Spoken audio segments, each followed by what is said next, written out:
Hello दोस्तों, तो स्वागत है एक बार फिर से मेरे यूट्यूब चैनल पर। तो दोस्तों, आज हम स्टार्ट करने वाले हैं इंटरव्यू क्वेश्चंस कि इंटरव्यू में क्या क्या पूछा जाता है और किस प्रकार से क्वेश्चन की रिप्लाई करना है। ओके, जावा के अंदर। तो चलिए दोस्तों, बिना किसी बात की देरी करते हुए हम स्टार्ट करते हैं। What are the main features of Java. तो दोस्तों, ये सबसे पहला क्वेश्चन है। जब इंटरव्यू स्टार्ट होता है तो नॉर्मल इंटरव्यूअर है वो यही वाला क्वेश्चन पूछते हैं। ओके, तो इसमें मेन फीचर्स में आपको क्या क्या बताना है जो भी हम जावा के अंदर यूज़ करते हैं। क्या क्या यूज़ करते हैं, जैसे ऑब्जेक्ट ओरिएंटेड। तो ऑब्जेक्ट ओरिएंटेड मेन कॉन्सेप्ट होता है जावा के अंदर। ठीक है, ये आपको पता होना चाहिए। तो object oriented Java is an object oriented language where everything is done keeping object data in mind. तो इसमें क्या होता है, इसमें और जावा में सब कुछ ऑब्जेक्ट के फॉर्म में हम डेटा को लेते हैं, ये आपको पता होना चाहिए। ओके, सेकंड पॉइंट क्या है हमारा, platform independent. Java is write once run everywhere language that means Java program written on one platform can be run on any other platforms without much difficulties.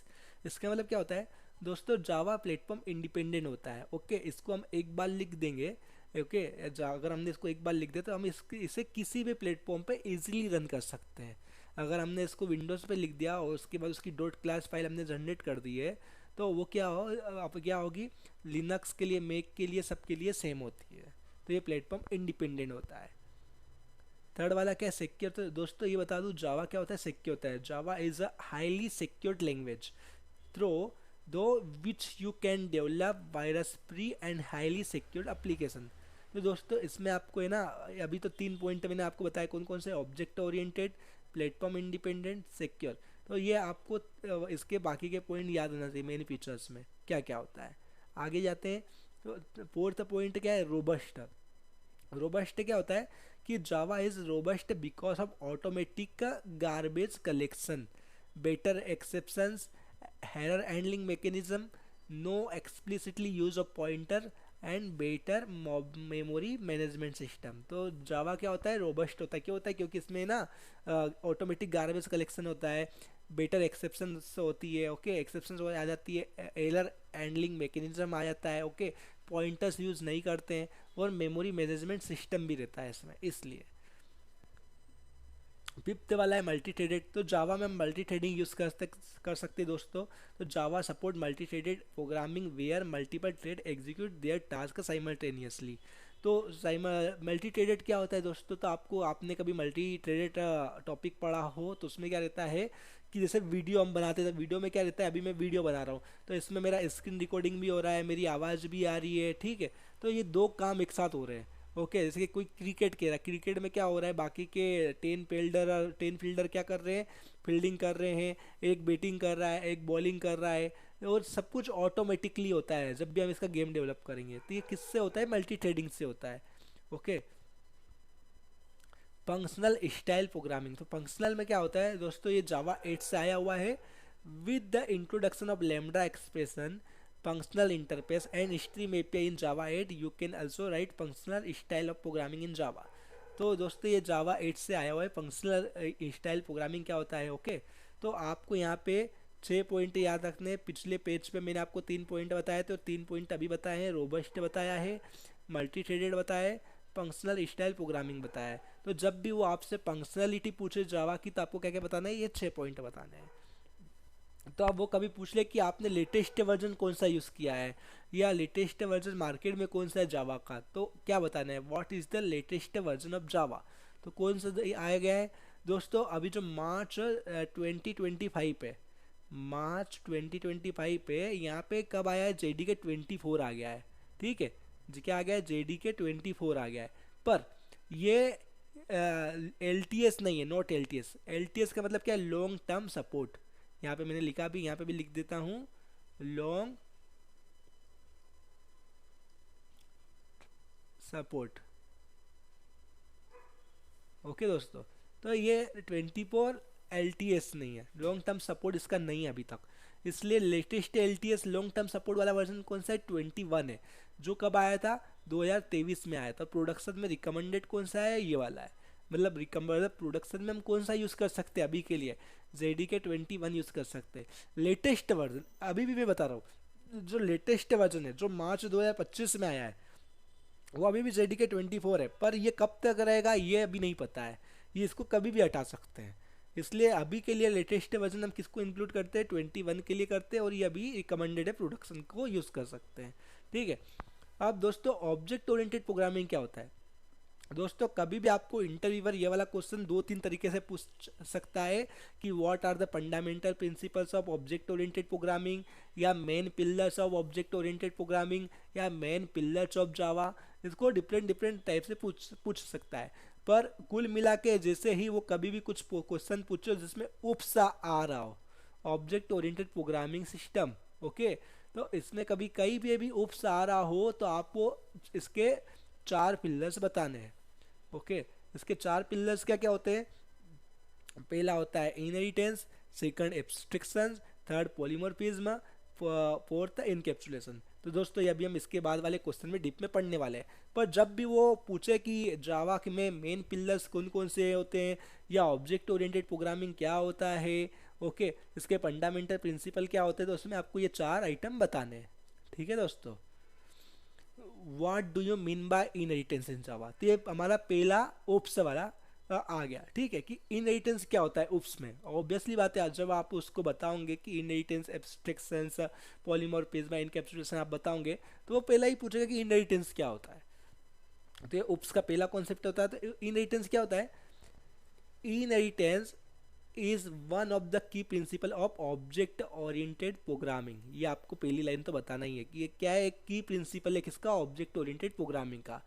दो inheritance, one class can inherit the property of another class. The class from which property are inherited is called a superclass or parent class, and the class of which property are inherited is called a subclass. तो क्या कह रहे हैं कि inheritance में क्या होता है कि एक तो ऑब्जेक्ट ओरिएंटेड प्रोग्रामिंग का ये की प्रिंसिपल होता है, और इसमें क्या होता है कि एक क्लास से एक प्रॉपर्टी दूसरी क्लास में हम इनहेरिट कर सकते हैं। इनहेरिट कर सकते हैं मतलब क्या, हम प्रॉपर्टी को ले सकते हैं एक क्लास से दूसरी क्लास में। तो जो क्लास से हम प्रॉपर्टी ले रहे हैं उसको क्या कहते हैं, सुपर क्लास और पेरेंट क्लास, जो मैंने आपको देखो यहाँ पर येलो कलर में लिखा है। और जिस क्लास में प्रॉपर्टी ले रहे हैं उसको क्या कहते हैं, सब क्लास कहते हैं। ठीक है, आगे और भी डीप में समझेंगे। ठीक है, इसकी इसकी एक और डेफिनेशन जो सिंपल में मैंने आपके लिए लिखी है। Inheritance in Java is a mechanism where one class acquires the properties and behavior field and methods of another class.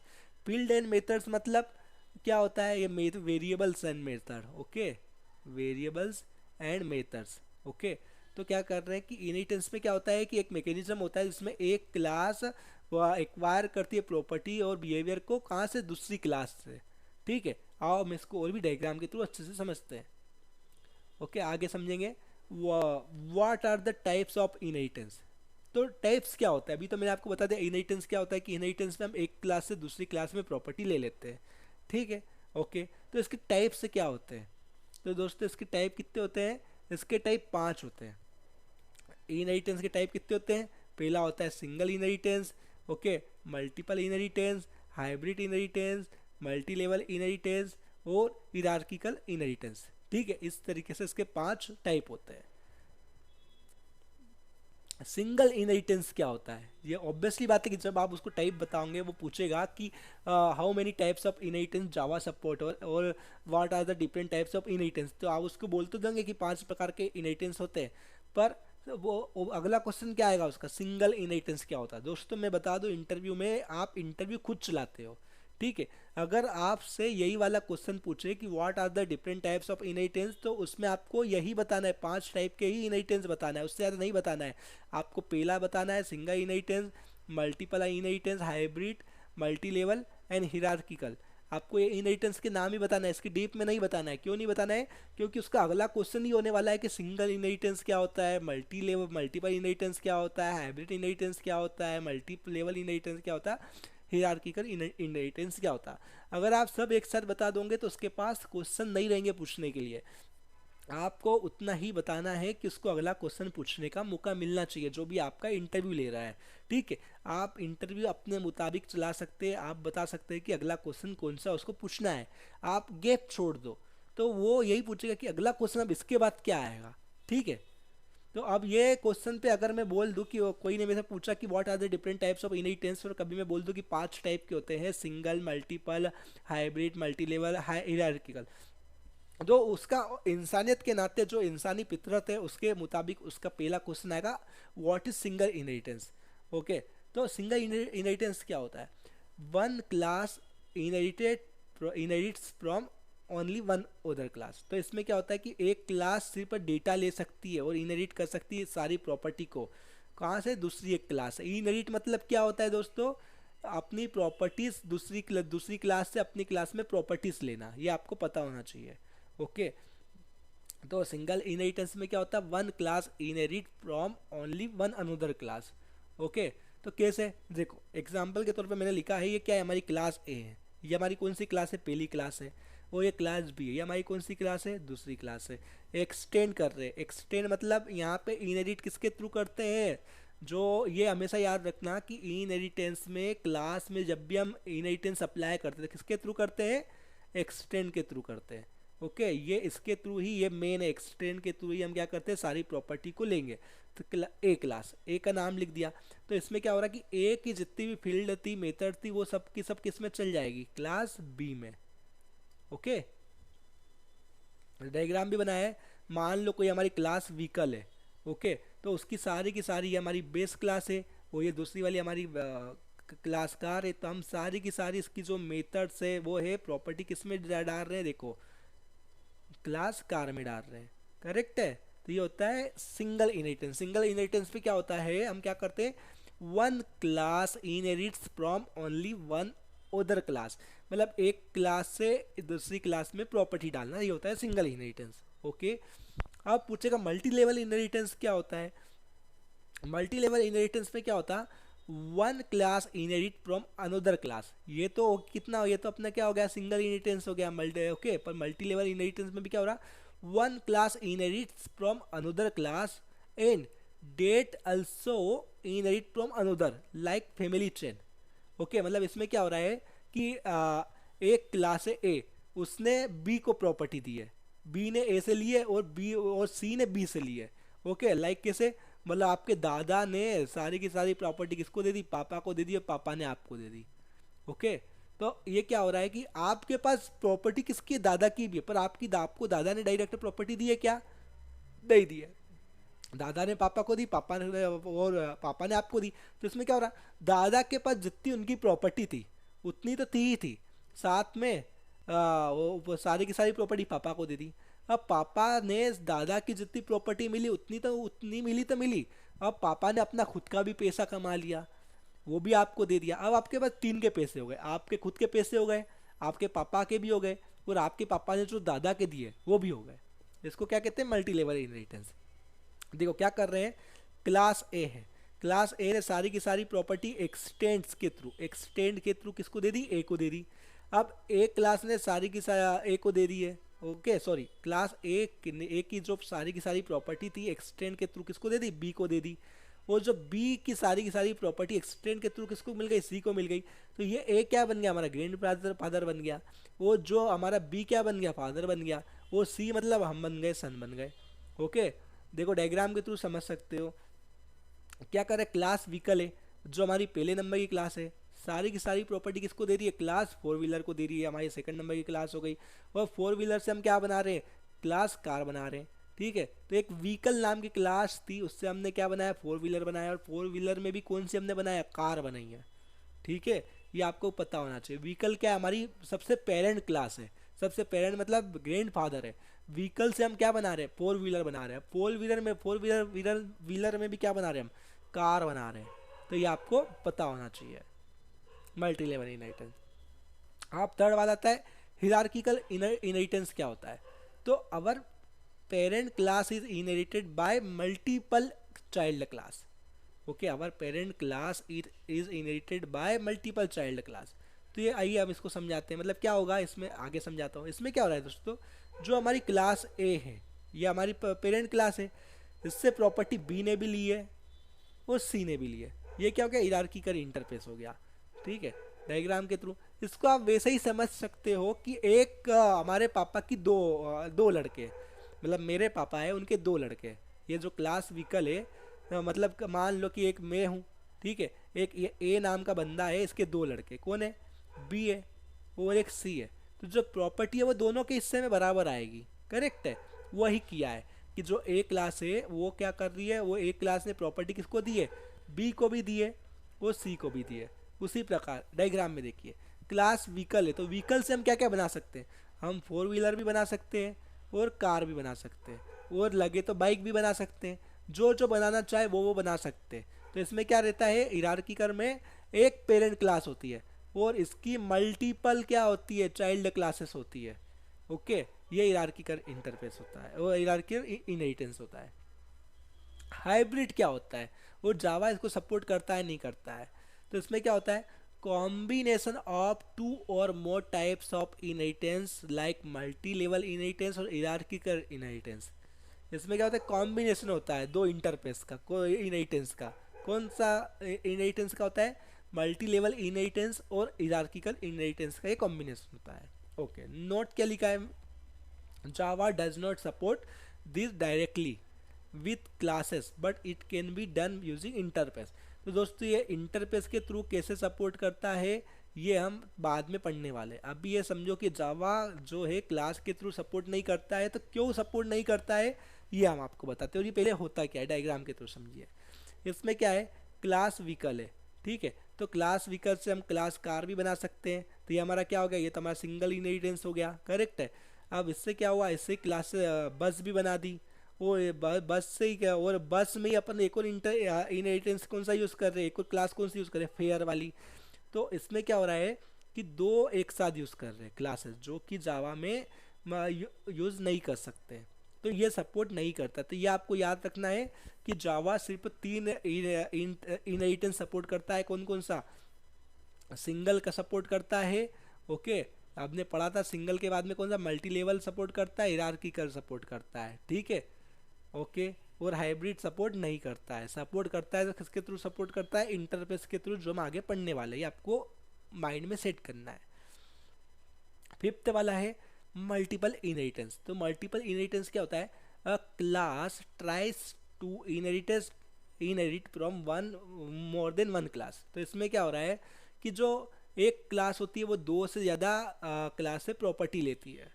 Okay, Java does not support this with classes to avoid conflict but it support multiple inheritance using interface. Okay, तो ये तो हम बाद में पढ़ने वाले हैं कि कैसे सपोर्ट करता है, ठीक है। पर अभी क्या है कि जावा सपोर्ट नहीं करता है मल्टीपल इनहेरिटेंस, किसके थ्रू, क्लासेस के थ्रू सपोर्ट नहीं करता है, पर सपोर्ट करता है किसके थ्रू, इंटरफेस के थ्रू, ठीक है। तो ये पहले मल्टीपल इनहेरिटेंस होता क्या है तो ये बताता हूँ मैं आपको पहले। इसमें क्या होता है, मान लो क्लास बस से वो प्रॉपर्टीज दो क्लास से ले रही है, कौन कौन सी, पहले ले रही है क्लास कार से, दूसरी ले रही है क्लास फेयर से। तो ये इनवेलिड है। ओके, इसमें क्या हो रहा है कि मान लो कि आप हो, ठीक है, आपने दो लोगों से प्रॉपर्टी ले लिया, आपने आपके पापा से तो ली, आपने आपके काका से भी प्रॉपर्टी ले लिया, आपके अंकल से भी प्रॉपर्टी ले लिया, ओके। तो ये हो गया मल्टीपल इनहेरिटेंस। तो ये इनवेलिड है।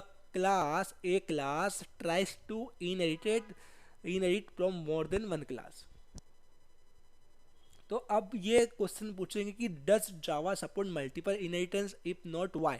तो अगर जावा मल्टीपल इनहेरिटेंस सपोर्ट नहीं करता है तो फिर क्यों नहीं करता है। पहली बात तो ये करता है कि नहीं करता है, और अगर नहीं करता तो क्यों नहीं करता है। तो दोस्तों ये मेन क्वेश्चन है, ये बहुत पूछते हैं कि जावा मल्टीपल इनहेरिटेंस सपोर्ट क्यों नहीं करता है, ठीक है। तो पहली बात तो ये बता दें कि Java does not support multiple inheritance with classes, classes के थ्रू ये बिल्कुल सपोर्ट नहीं करता है, ठीक है। तो पहली बात तो ये पता होना चाहिए कि ये जो जावा सपोर्ट किसके थ्रू नहीं करता है, क्लासेस के थ्रू। ये क्लासेस आपको पता होना चाहिए। अगर जब भी कोई इंटरव्यूअर क्वेश्चन पूछे कि जावा मल्टीपल इनहेरिटेंस सपोर्ट करता है, तो बोलना है नहीं करता है। किसके थ्रू नहीं करता है, क्लासेस के थ्रू नहीं करता है। तब किसके थ्रू करता है, वो क्यों, तो why Java does not support multiple inheritance with classes. तो क्लासेस के थ्रू क्यों नहीं सपोर्ट करता है, पहली बात तो ये पूछेंगे। अगर मेरे को बोलेगा, मैं कोई से पूछूंगा कि जावा मल्टीपल इनहेरिटेंस सपोर्ट करता है, तो आप बोलोगे नहीं करता है, तो मैं बोलूँगा क्यों नहीं करता है। वो बोल रहा है कि भाई क्लासेस के थ्रू नहीं करता है, तो मैं ये अगला क्वेश्चन मेरा यही आएगा ना कि भाई क्यों नहीं करता है, करेक्ट है। तो यही इंटरव्यूअर, ऐसे ही अपन घुमाते हैं इंटरव्यूअर को। Okay, because it create ambiguity and confusion where two parent class have same method and the child class doesn't know which one of use। तो इसमें क्या हो रहा है कि ये है ना एम्बिग्यूटी प्रॉब्लम क्रिएट करता है, कंफ्यूजन क्रिएट करता है। मतलब क्या होता है कि मान लो कि क्लास ए है, आगे शायद डायग्राम के थ्रू हम पढ़ेंगे। तो इसमें आपको ये याद रखना, ये डायमंड प्रॉब्लम क्रिएट करता है। कैसे डायमंड प्रॉब्लम क्रिएट करता है अभी के लिए, कि हमारी ए क्लास है, ओके, और ये हमारी बी क्लास है। अब मैं सी क्लास हूँ, मेरे को प्रॉपर्टी ए क्लास से भी लेनी है, बी क्लास से भी प्रॉपर्टी लेनी है, ठीक है, मेरे को ए क्लास से भी प्रॉपर्टी लेनी है, बी क्लास से भी प्रॉपर्टी लेनी है। पर अगर दोनों के पास सेम प्रॉपर्टी है तो मैं कंफ्यूज हो रहा कि अब मेरे को किसकी प्रॉपर्टी लेनी है। ठीक है, कोई मेथड यहाँ पे है, ओके, मेथड, इसका नाम क्या है, मेथड का नाम है मान लो ए, ओके, कोई मेथड ए है और यहाँ पे भी मेथड क्या है, ए है, ठीक है।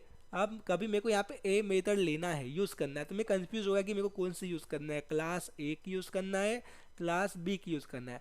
मतलब मेरे को क्लास जो मेथड ए यूज़ करना है वो मेरे दादा की यूज़ करूँ या मेरे काका की यूज़ करूँ, करेक्ट है। तो ये क्या बन गया, ये इनडायरेक्ट, देखो ये डायमंड प्रॉब्लम बन गया, डायमंड शेप में आ गया, करेक्ट है।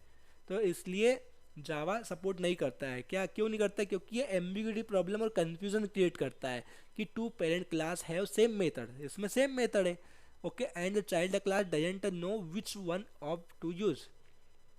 देखो मैंने एग्जांपल के थ्रू भी समझाया है कि क्या है, कि क्लास ए है, ठीक है, क्लास ए के अंदर कौन सी मेथड है, सो नाम की है, ठीक है, क्लास बी है उसमें भी क्या नाम की है, सो नाम की मेथड है।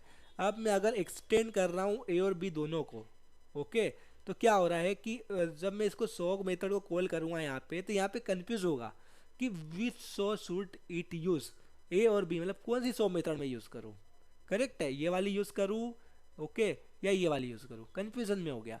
तो ये क्या एरर दे देगा, इसलिए मल्टीपल इनहेरिटेंस नॉट अलाउ है, कहाँ है, में जावा में, किसके थ्रू, क्लासेस के थ्रू, क्लासेस के थ्रू नॉट अलाउ है, ये आपको याद रखना है, ठीक है। और क्या है, इसको क्या कहते हैं, this is called the diamond problem. अभी जो मैंने आपको बताया डायमंड प्रॉब्लम कैसी बनी, ये ए क्लास है, ये बी क्लास है, जो सी क्लास है, इन दोनों की प्रॉपर्टी को ले रही है, तो ये देखो ये डायमंड बन गया हमारा। डायमंड कैसा होता है, ऐसा ही होता है ना, तो ये डायमंड बन गया, तो ये डायमंड प्रॉब्लम है। Java avoid this by not allowing multiple class inheritance, okay.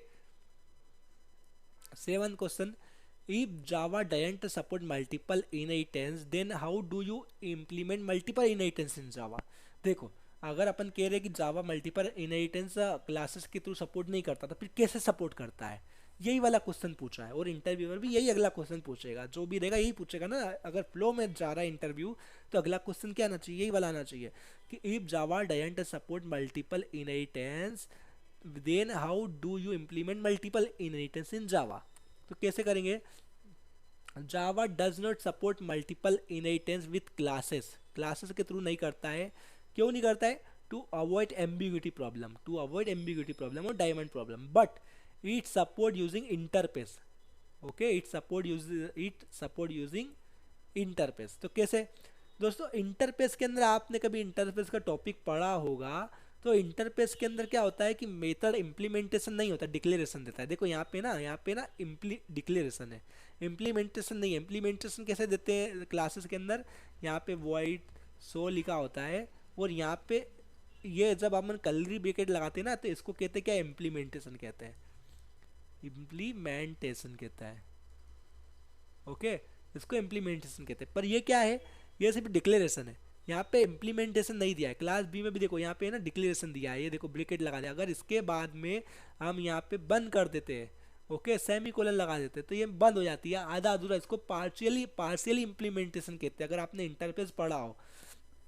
नहीं पढ़ा हो तो इसके बाद इंटरफेस पढ़िए, आपको पता रहेगा कि इंटरफेस के अंदर मेथड क्या होती है, और मेथड का डिक्लेरेशन रहता है, इम्प्लीमेंटेशन रहता है, या पार्शियली इम्प्लीमेंटेशन रहता है। मैं उम्मीद कर रहा हूँ कि आप जावा इंटरव्यू क्वेश्चन लगभग आधे से ज़्यादा जावा कंप्लीट करने के बाद ही पढ़ रहे होंगे, ठीक है। तो इंटरफेस ए के अंदर भी क्या है, मेथड का डिक्लेरेशन है, इंटरफेस बी के अंदर भी क्या है, मेथड का डिक्लेरेशन है। अब क्लास सी ने इम्प्लीमेंट किया है, याद रखना, जब भी हम इंटरफेस में क्या करते हैं, इंटरफेस में अगर हमें एक इंटरफेस की प्रॉपर्टी क्लास के अंदर चाहिए तो हम इम्प्लीमेंट करते हैं, ओके।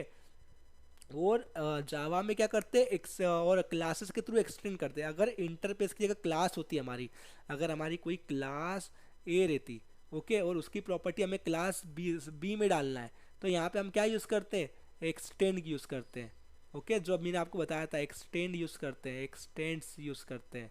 और यहाँ पे क्या लिखेंगे हम, क्लास बी, और उसके थ्रू प्रॉपर्टी यूज़ करते हैं। आपको मैंने अभी बताया था, ठीक है, कि अगर हमें कुछ प्रॉपर्टी यूज़ करना है क्लासेस में, एक क्लास की दूसरी क्लास में प्रॉपर्टी यूज़ करना, तो कैसे करते हैं, एक्सटेंड के थ्रू करते हैं, ठीक है। पर इंटरफेस में क्या करते हैं, इम्प्लीमेंट करते हैं, ठीक है, ये आपको पता होना चाहिए। तो यहाँ क्या इंटरफेस ए है, इंटरफेस बी है, और इसको क्लास सी के अंदर इम्प्लीमेंट्स कर रही है। आपने अगर इंटरफेस टॉपिक पढ़ा हो तो किसको किसको कर रहे हैं, ए और बी को दोनों को आप कर रहे हैं। तो इसमें डिक्लेरेशन है, इम्प्लीमेंटेशन नहीं है, इसलिए एम्बिग्यूटी प्रॉब्लम नहीं आएगा। क्यों नहीं आएगा, क्योंकि इम्प्लीमेंटेशन तो हम क्लास के अंदर दे रहे हैं जिसको हमने इम्प्लीमेंट किया है, सो नाम की मेथड लिखी है, और अब हम इसको इम्प्लीमेंट दे रहे हैं, और इसमें क्या कर रहे हैं, प्रॉम्प्ट सी लिख रहे हैं। ओके, तो ये आपको पता होना चाहिए कि इंटरफेस के अंदर पार्शियली इम्प्लीमेंटेशन होता है, और अब मेथड का सिर्फ डिक्लेरेशन देता है, इम्प्लीमेंटेशन नहीं रहता है। जब भी हम जो क्लास के अंदर इंटरफेस को इम्प्लीमेंट करते हैं, वो क्लास की रिस्पॉन्सिबिलिटी होती है कि वो इसको क्या करे, इम्प्लीमेंट करे, वो इसको डेफिनेशन दे मेथड को। ओके, ये मेथड को डेफिनेशन दी हुई है, ठीक है। तो अब क्या इसका आउटपुट क्या आएगा, फ्रॉम सी आएगा, ठीक है। तो इसमें क्यों नहीं आएगा डायमंड प्रॉब्लम, क्योंकि इसमें सिर्फ क्या है, मेथड का डिक्लेरेशन है, ठीक है, इसलिए नहीं आएगा। वो कोई सी भी मेथड को यूज़ करे, इसमें इसकी प्रॉपर्टी लिखी है ना, इसमें सिर्फ उसको बताया है कि सो नाम की मेथड है। अब इसको किसकी जिम्मेदारी है, कुल मिला के बात यह है कि जो आपके पापा है और जो आपके अंकल है, उन्होंने आपको पूरी दौलत नहीं दी है, उन्होंने सिर्फ आपको नक्शा दिया है, ठीक है, और बोला है कि इसके ऊपर काम कौन करेगा, नक्शा आपको दे दिया, अब इसके ऊपर काम किसको करना है, आपको करना है, ठीक है, ऐसी बात है। तो इसलिए जावा मल्टीपल इनहेरिटेंस सपोर्ट करता है, किसके थ्रू करता है, इनहेरिट किसके थ्रू सपोर्ट करता है, अपने इंटरपेस के थ्रू कर सपोर्ट करता है। मल्टीपल्स इनहेरिटेंस सपोर्ट करता है किसके थ्रू, इंटरपेसेस के थ्रू सपोर्ट करता है। आपको पता होगा, अगर आपने इंटरपेस पढ़ा होगा, तो नहीं पढ़ा होगा तो बहुत जल्दी हमारा इंटरपेस के ऊपर भी वीडियो आने वाला है। तो इसमें क्या होगा, no ambiguity here because the class C provide its once implementation, मतलब खुद का इम्प्लीमेंटेशन दे रही है, ओके, इसलिए आज नहीं आएगा। 8th क्वेश्चन पे आते हैं, what is the parent class of all the classes in Java. तो दोस्तों ये बहुत ही नॉर्मल क्वेश्चन है, और ये हमेशा इंटरव्यूअर पूछता है। तो पेरेंट क्लास क्या है, सभी जावा क्लास की, तो एक ही क्लास होती है, वो कौन सी है, ऑब्जेक्ट क्लास। तो दोस्तों ये तो आपको आपके माइंड में फिट कर ही लेना है, आपको याद ही कर लेना है कि Java dot lang dot object class क्या है, सबके पापा है, पापा, ठीक है। ये सबकी पेरेंट क्लास है, जितनी भी, मान लो कोई क्लास ए है, कोई क्लास बी है, कोई क्लास सी है, कोई क्लास डी है, ठीक है, ये ऑटोमेटिकली एक्सटेंड रहती है, किससे रहती है, क्लास, इन सब का पापा कौन है, ऑब्जेक्ट क्लास से। ओके, तो ये आपको पता होना चाहिए। How do you restrict a member of a class from hiding it to its sub classes, okay, और of a class from inheriting of its sub classes. तो इसका मतलब क्या है दोस्तों, कि हमें कोई मेथड है उसको रिस्ट्रिक्ट करना है, मतलब क्या है कि जो ए क्लास है, ओके, उसको बी क्लास एक्सटेंड कर रही है, तो क्या होगा इसमें, सारी की सारी जो ए क्लास में मेथड होगी, ओके, वो फील्ड होगी, ओके, वो किस में चल जाएगी, बी में चल जाएगी। पर यहाँ पे बड़े दादा क्या चाहते हैं, यहाँ दादा चाहते हैं कि मैं थोड़ी ही प्रॉपर्टी अपने बेटे को देना चाहता हूँ, पूरी की पूरी नहीं देना चाहता हूँ, थोड़ी ही मेथड का एक्सेस अपने बेटे को देना चाहता हूँ, पूरी नहीं देना चाहता हूँ। तो वो उसको क्या करेंगे, उसको बना देंगे प्राइवेट। तो क्या है, by declaring that member as a private, because private member are not inherited of a sub class. उसमें क्या है दोस्तों, जैसे कि हमारी कोई क्लास ए है, ठीक है, उसकी प्रॉपर्टी अगर बी में जा रही है, ठीक है, इसमें अगर कुछ मेथड है जो दादाजी सब बेटे को नहीं देना चाहते हैं, तो उसको क्या करेंगे, प्राइवेट लिख देंगे, प्राइवेट कर देंगे, ठीक है। Can a class extend its self, मतलब क्लास एक्सटेंड इट्स सेल्फ मतलब क्या, मतलब क्लास कोई ए है, उसकी प्रॉपर्टी में वापस ए में ही डाल रहा हूँ, मतलब कैसे, मतलब क्लास ए एक्सटेंड्स ए, तो ये वैलिड है क्या? तो आगे पढ़ते हैं। No, a class can not extend its self because it causes cyclic inheritance which is logically incorrect and result is a compile time error। तो इसमें क्या हो रहा है, देखो अभी बताया कि क्लास ए है, खुद की प्रॉपर्टी क्लास ए में ही डाल रहा है, ठीक है। अब ये क्लास ए है, खुद की प्रॉपर्टी क्लास ए में ही डाल रहा है, तब मैंने कोई मेथड लिखी है उसका ही वापस से, तो ये क्या बन रहा है, साइक्लिक बन रही है। देखो एक घूम के वापस आ रहा है, ओके, वापस से घूम के वापस आ रहा है। तो साइक्लिक इनहेरिटेंस सपोर्ट नहीं करता है जावा, ये आपको पता होना चाहिए, ठीक है। तो इसी के साथ दोस्तों अपने 10 क्वेश्चन जावा के इंटरव्यू क्वेश्चन खत्म हो गए हैं। अगले वीडियो में आगे के आपके लिए और 10 क्वेश्चन लेके आऊँगा। ऐसे ही आज से हमने हमारी इंटरव्यू के लिए सीरीज स्टार्ट की है क्वेश्चंस की, अब आती रहेगी। और अगर आपको अभी वीडियो कुछ पसंद आया हो तो लाइक करें और चैनल को सब्सक्राइब करें, और ये इसमें हम ऐसे ही और भी बढ़िया बढ़िया क्वेश्चंस हम लाते रहेंगे। तो दोस्तों अपना ध्यान रखें, मिलते हैं हम अगले वीडियो में, तब तक के लिए बाय।